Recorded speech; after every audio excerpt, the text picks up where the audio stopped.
7 ગુજરાતનો અવાજ। નમસ્કાર દર્શક મિત્રો, i7 ન્યૂઝ ગુજરાતીની સાથે હું છું આપની સાથે પાયલ બામભણિયા। તો જોઈએ આજના મહત્વના સમાચાર। ગુજરાતના અને દાહોદ જિલ્લાના આદિવાસી સમાજ દ્વારા તારીખ 20/1/2026ના રોજ ગુજરાત આદિવાસી સમાજ દ્વારા ગુજરાત ગૌણ સેવા પસંદગી મંડળના અધ્યક્ષને આવેદનપત્ર આપવામાં આવ્યું। મળતી માહિતી મુજબ વર્ગ 3ની તમામ પરીક્ષામાંથી 40% જોગવાઈ તાત્કાલિક હટાવવામાં આવે।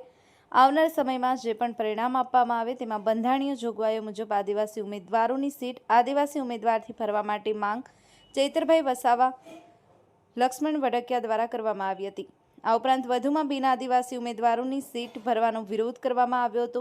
બંધારણના અનુચ્છેદ 335-16-482માં બંધારણીય સુધારા 2000 મુજબ તાત્કાલિક ધોરણે જે ભરતીઓ હાલ ચાલુ છે તેમાં છૂટછાટ આપવા માટે રજૂઆત કરવામાં આવી હતી।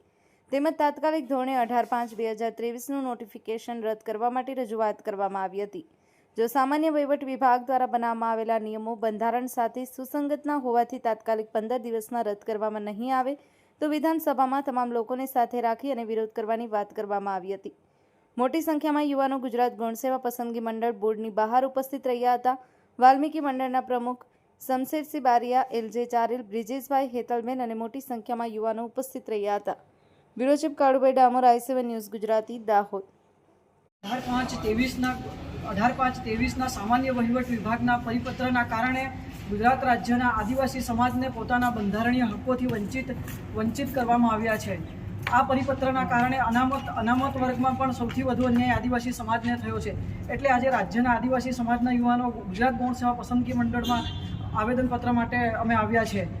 ગુજરાત સરકાર દ્વારા 40% ફરજિયાત કરવાના કારણે અનામત વર્ગમાં સૌથી વધુ આદિવાસી સમાજને અન્યાય કરવામાં આવ્યો છે અને બંધારણની નીતિ, બંધારણીય જોગવાઈઓ, બંધારણનો અનુચ્છેદ 335, બંધારણનો મૂળભૂત અધિકાર 16(4) સપ્રમાણ પ્રતિનિધિત્વનો પણ ભંગ થયો છે। બંધારણની નીતિ, અનામત નીતિનું ઉલ્લંઘન કરવામાં આવ્યું છે। એટલે આજે અમે આવેદનપત્ર આપવા માટે આવ્યા છે।